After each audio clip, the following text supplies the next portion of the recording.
മുഖ്യമന്ത്രിക്കും പി ജയരാജനുമെതിരെ പോലീസുകാരന്റെ ഫേസ്ബുക്ക് പോസ്റ്റ്. മങ്ങാട്ടുപറമ്പ് KAPയിലെ വിനു പാലക്കൽ ആണ് പോസ്റ്റ് ഇട്ടത്.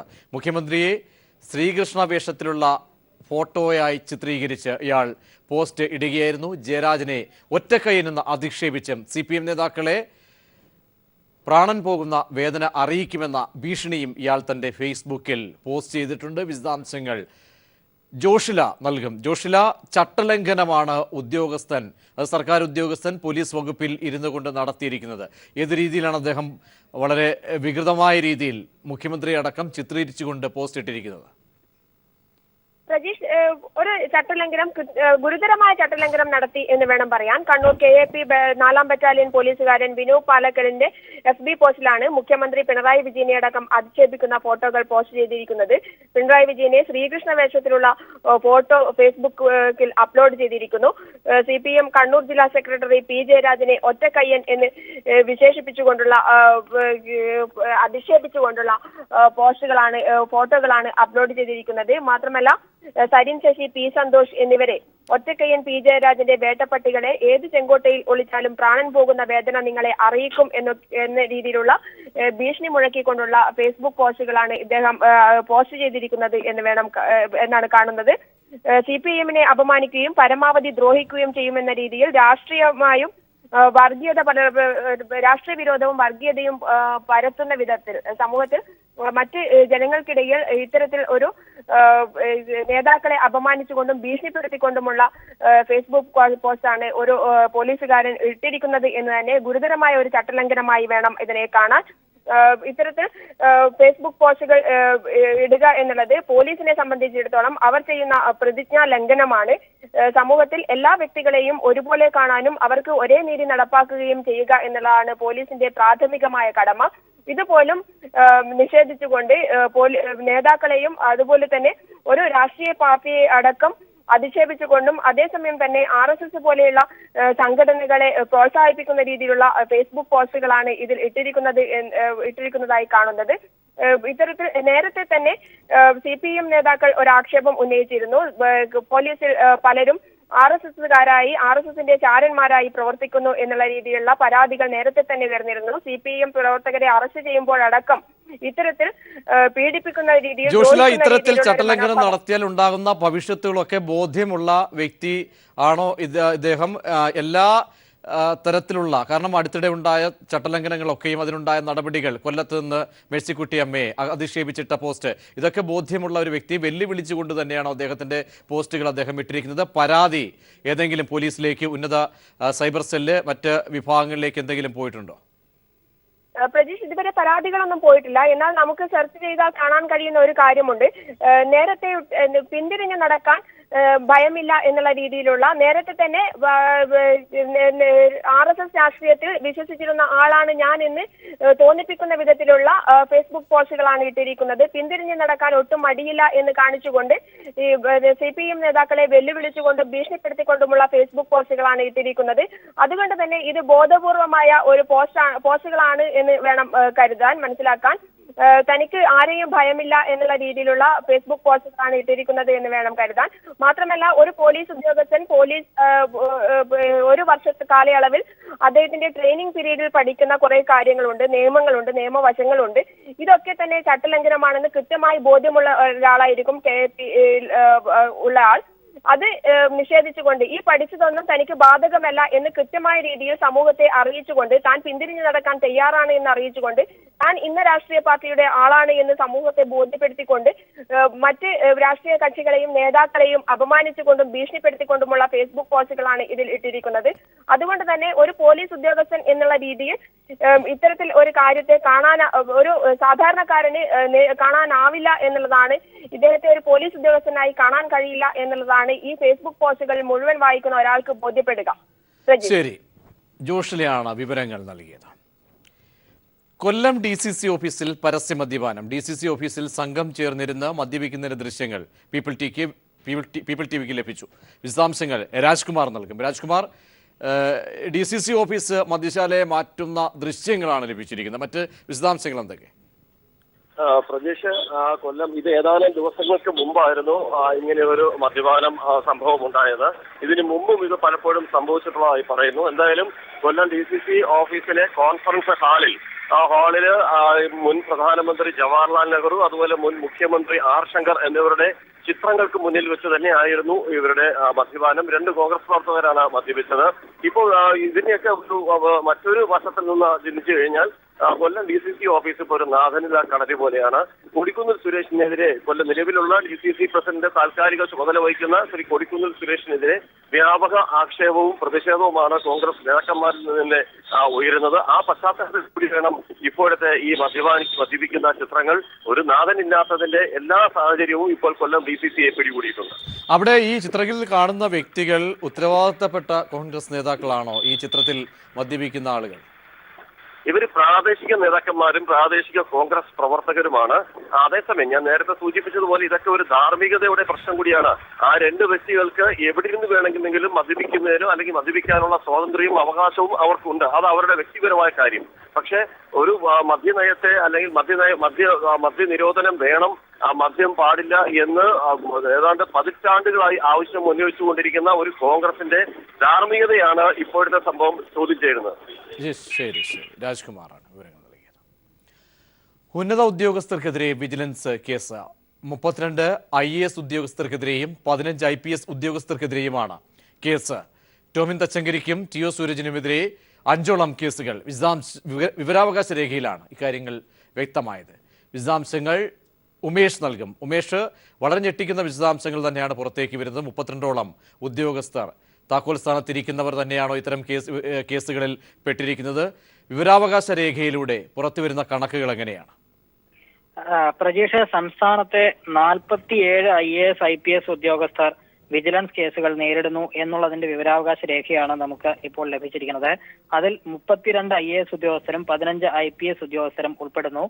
ഇതിൽ ഈ കേസുകൾ നേരിടുന്നതിൽ ഏറ്റവും മുൻപന്തിയിൽ നിൽക്കുന്നത് TO സൂരജും ടോമിൻ J. തച്ചങ്കരിയുമാണ്. ഇരുവരും 5 വീതം കേസുകൾ നേരിടുന്നു എന്നുള്ളതാണ് ഈ വിവരാവകാശ രേഖയിൽ നിന്ന് വ്യക്തമാവുന്നത്.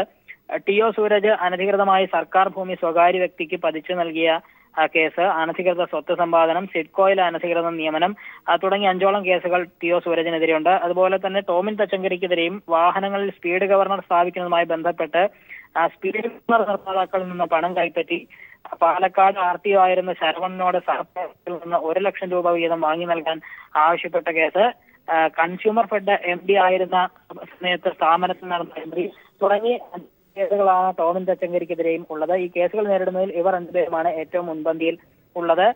ഇതുകൂടാതെ മറ്റ് ഉദ്യോഗസ്ഥർക്കെതിരെയും മറ്റ് IAS ഉദ്യോഗസ്ഥർ, അതായത്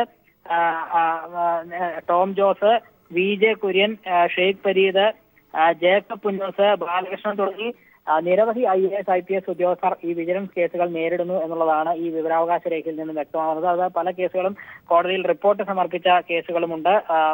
ഇപ്പോൾ നിലവിൽ കേസ് നടന്നുകൊണ്ടിരിക്കുന്നതും ഉണ്ട് എന്നുള്ളതാണ് ഈ വിവരാവകാശ രേഖയിൽ നിന്ന് വ്യക്തമാവുന്നത്. മറ്റൊന്ന്, ഇപ്പോൾ വിജിലൻസിന്റെ വാരാചരണം കൂടി നടക്കുന്നു എന്നുള്ളതാണ്. അതായത് സെൻട്രൽ വിജിലൻസ് കമ്മീഷൻ വിജിലൻസിന്റെ വാരാഘോഷം ഇപ്പോൾ നടക്കുന്ന വേളയിലാണ് ഇത്തരത്തിലൊരു വിവരം ലഭിച്ചിരിക്കുന്നത്.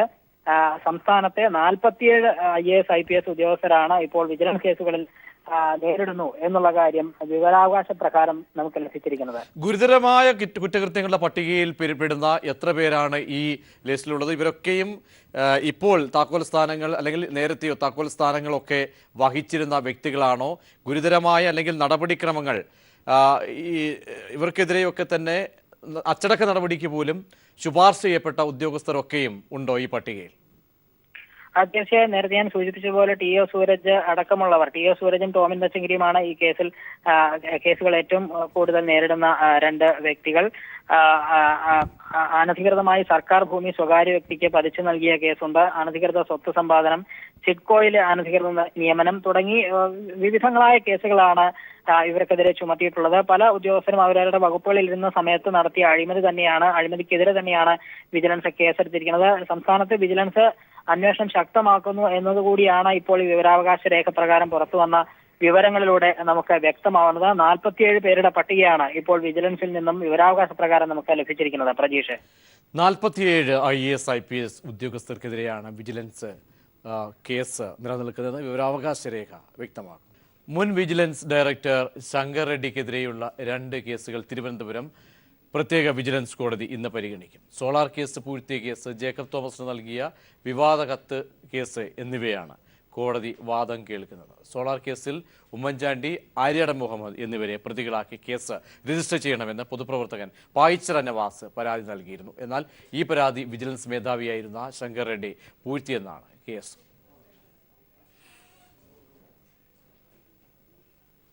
Grand Kerala shopping festival ticket വിൽപ്പന നടത്തിയ ഇനത്തിൽ വ്യാപാരി വ്യവസായി ഏകോപന സമിതി സർക്കാരിന് നൽകേണ്ട 2.5 കോടിയോളം രൂപ UDF സർക്കാരിന്റെ കാലത്ത് എഴുതിത്തള്ളി. കഴിഞ്ഞ ഫെബ്രുവരിയിൽ ചേർന്ന യോഗത്തിലാണ് നിയമ നടപടികൾ എടുക്കാതെ വ്യാപാരി വ്യവസായി ഏകോപന സമിതിയുടെ ബാധ്യതകൾ സർക്കാർ എഴുതിത്തള്ളിയത്. ഗ്രാൻഡ് കേരള ഷോപ്പിംഗ് ഫെസ്റ്റിവൽ 7ാം സീസണിന്റെ ലോജിസ്റ്റിക് പാർട്ണറായിരുന്ന വ്യാപാരി വ്യവസായി ഏകോപന സമിതി സർക്കാരുമായി ഉണ്ടാക്കിയ കരാറിന്റെ അടിസ്ഥാനത്തിൽ സമ്മാന കൂപ്പൺ വിൽപ്പനയും രജിസ്ട്രേഷൻ നടപടികളുമാണ് ഏറ്റെടുത്ത് നടത്തിയത്.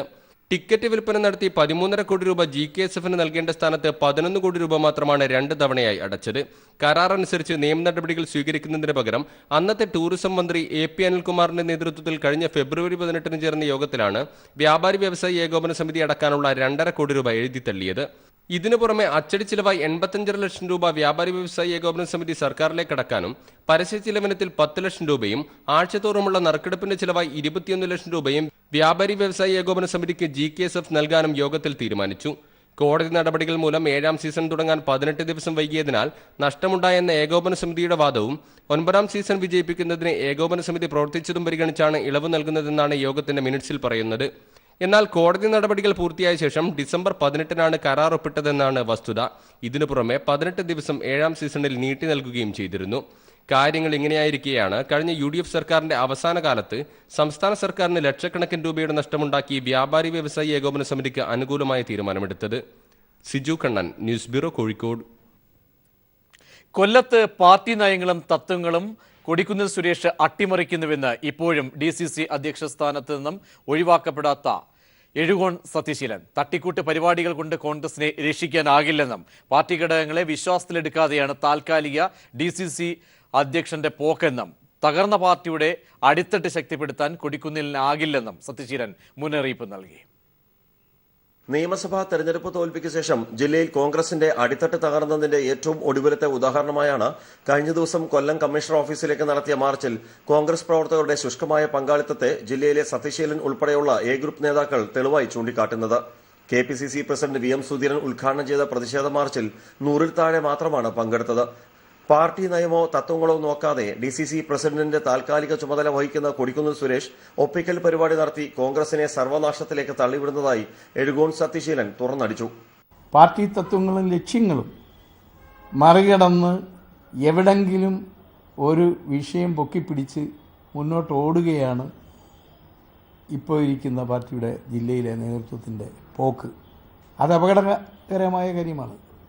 പാർട്ടിയുടെ തത്വങ്ങൾ പാലിച്ചുകൊണ്ട് പാർട്ടിയുടെ ബന്ധപ്പെട്ട ഘടകങ്ങളുമായി ആലോചിച്ച് പ്രശ്നങ്ങൾ തീരുമാനിച്ചു പോയില്ലെങ്കിൽ ഇത് നിലനിൽപ്പിൽ അത് ആ അടിത്തറ ഉറപ്പിച്ചു കൊണ്ടുപോകാൻ ഇപ്പോഴിരിക്കുന്ന നേതൃത്വത്തിന് കഴിയില്ല. കോൺഗ്രസിനെ ഒരുമിപ്പിച്ചു കൊണ്ടുപോകാൻ കൊടിക്കുന്നിൽ സുരേഷിനോ ഏതാനും കൂട്ടാളികൾക്കോ കഴിയുന്നില്ലെന്നും ഇച്ഛാശക്തിയും നേതൃപാഠവുമുള്ള നേതാവിനെയാണ് ജില്ലയുടെ ചുമതല ഏൽപ്പിക്കേണ്ടതെന്നും എഴുകോൺ സത്യശീലൻ വ്യക്തമാക്കി. പരിപാടികൾ കൊണ്ട് കോൺഗ്രസിനെ രക്ഷിക്കാനാവില്ലെന്നും ഏകപക്ഷീയമായ തീരുമാനങ്ങൾ മൂലം പാർട്ടിയിലെ സാധാരണ പ്രവർത്തകർ നിരാശയിലാണെന്നും കൊടിക്കുന്നിൽ വിരുദ്ധ AI ഗ്രൂപ്പുകൾ പറയുന്നു. മാത്രമല്ല VM സുധീരൻ ഏകാധിപതിയെപ്പോലെ പെരുമാറുന്നത് ആശാസ്യമല്ലെന്നും നേതാക്കന്മാർ ചൂണ്ടിക്കാട്ടി. രാജ്കുമാർ, ന്യൂസ് ബ്യൂറോ, കൊല്ലം. തിരുവനന്തപുരം ആര്യനാട് ഗവൺമെന്റ് ITI തെരഞ്ഞെടുപ്പിൽ KSU ABVP സഖ്യം SFI നേതൃത്വത്തിലുള്ള മുന്നണിയെ തോൽപ്പിക്കാനായാണ് KSUവും ABVPയും പരസ്യ സഖ്യം ഉണ്ടാക്കിയത്. ഇരുകൂട്ടരും ഒരുമിച്ചാണ് തെരഞ്ഞെടുപ്പ് പ്രചാരണവും നടത്തുന്നത്. ഇന്നാണ് ITI യൂണിയൻ തെരഞ്ഞെടുപ്പ്. ആര്യനാട് ഗവൺമെന്റ് ITIയിലെ ആകെയുള്ള 6 സീറ്റുകളിൽ ABVPയും KSUവും തുല്യമായി പങ്കിട്ടെടുത്താണ് മത്സരിക്കുന്നത്. ചെയർമാൻ സ്ഥാനം ABVPക്കാണ്. ചെയർമാൻ സ്ഥാനം വിട്ടുകൊടുക്കുന്നതിനെ ഒരു വിഭാഗം KSU പ്രവർത്തകർ എതിർത്തെങ്കിലും നേതാക്കൾ അനുനയിപ്പിക്കുകയായിരുന്നു. മാഗസിൻ എഡിറ്റർ, ജനറൽ സെക്രട്ടറി സ്ഥാനങ്ങളും ABVPക്ക് വിട്ടു നൽകി. ആർട്സ്, സ്പോർട്സ് കൗൺസിലർ സ്ഥാനങ്ങളിലേക്കാണ് KSU മത്സരിക്കുന്നത്. തെരഞ്ഞെടുപ്പ് പ്രചാരണവും പ്രകടനവുമെല്ലാം ഇരുകൂട്ടരും ഒരുമിച്ചാണ്. സ്ഥാനാർത്ഥികളുടെ ചിത്രം വെച്ച് ഫ്ലെക്സ് ബോർഡുകളും സ്ഥാപിച്ചു. അതേസമയം കഴിഞ്ഞ വർഷം വരെ തെരഞ്ഞെടുപ്പിൽ ഇവർ നടത്തിയ രഹസ്യധാരണയാണ് ഇപ്പോൾ മറനീക്കി പുറത്തുവന്നതെന്ന് SFI AISF സഖ്യം ആരോപിച്ചു. News bureau, Thiruvananthapuram. Kollam collectorate bomb സ്ഫോടനത്തിന്റെ അന്വേഷണ ചുമതല കൊല്ലം അസിസ്റ്റന്റ് പോലീസ് കമ്മീഷണർക്ക് കൈമാറി. അതേസമയം കൊല്ലം സ്ഫോടനത്തിന് ഉപയോഗിച്ച ടൈമർ സെക്കന്ദരാബാദിലെ ഇന്റർനാഷണൽ എന്ന സ്ഥാപനത്തിൽ നിന്നാണ് വാങ്ങിയതെന്ന് കണ്ടെത്തി. കേരളത്തിലെ വിവിധ ജയിലുകളിൽ കഴിയുന്ന തീവ്രവാദ കേസുകളിലെ പ്രതികളെ കാണാനെത്തിയവരുടെ വിശദാംശങ്ങൾ കൊല്ലം പോലീസ് ശേഖരിച്ചു. മലപ്പുറം സ്ഫോടനത്തിന്റെ അവകാശവാദം ഉന്നയിച്ച് ബേസ് മൂവ്മെന്റ് രംഗത്തെത്തിയിരുന്നു. എന്നാൽ ഒരു തുമ്പും ഇല്ലാതെയായിരുന്നു കൊല്ലത്തെ അന്വേഷണ സംഘം അല്ലുമ്പയിൽ നിന്ന് വേർപെട്ട ബേസ് മൂവ്മെന്റിലേക്ക് സംശയം മുനവെച്ച് അന്വേഷിച്ചത്. മാത്രമല്ല, സ്ഫോടനത്തിന് ഉപയോഗിച്ച ടൈമർ മഹാരാഷ്ട്രയിൽ നിർമ്മിച്ചതാണെന്നും വാങ്ങിയത് സെക്കന്ദരാബാദിലെ ഇന്റർനാഷണൽ എന്ന സ്ഥാപനത്തിൽ നിന്നാണെന്നും കണ്ടെത്തിയിരുന്നു. ടൈമറിന്റെ സീരിയൽ നമ്പറിന്റെ അപ്പുറവും ഇപ്പുറവുമുള്ള നമ്പറിൽപ്പെട്ട 2 ടൈമറുകൾ ഇതേ സ്ഥാപനത്തിൽ നിന്ന് പോലീസിന് ലഭിച്ചു. തമിഴ്നാട് ക്യൂ ബ്രാഞ്ചിന്റെ സഹകരണത്തോടെ തമിഴ്നാട്ടിലും കൊല്ലം പോലീസ് അന്വേഷണം നടത്തിയിരുന്നു. കൊല്ലം കളക്ടറേറ്റ് സ്ഫോടനത്തിനും പൊട്ടാസ്യം നൈട്രേറ്റ് ഉപയോഗിച്ചതായി ഫോറൻസിക് പരിശോധനയിൽ തെളിഞ്ഞു. കൊല്ലം മലപ്പുറം സ്ഫോടനങ്ങൾക്ക് സമാനത ഉള്ളതിനാൽ ഇന്ന് കൊല്ലം പോലീസ് സംഘം മലപ്പുറത്തേക്ക് പോകും. ഒന്നിലധികം സ്ഫോടനങ്ങൾക്ക് ഒരേ ഇനം ടൈമർ ഉപയോഗിച്ചിട്ടുണ്ടോ എന്നും ഒരേ സ്ഥാപനത്തിൽ നിന്നാണോ ഇവ വാങ്ങിയതെന്ന് പരിശോധിക്കുകയാണ് ലക്ഷ്യം. സുപ്രധാന വിവരങ്ങളാണ് കൊല്ലം പോലീസ് മലപ്പുറം പോലീസിന് കൈമാറിയത്. രാജ്കുമാർ, ന്യൂസ് ബ്യൂറോ, കൊല്ലം.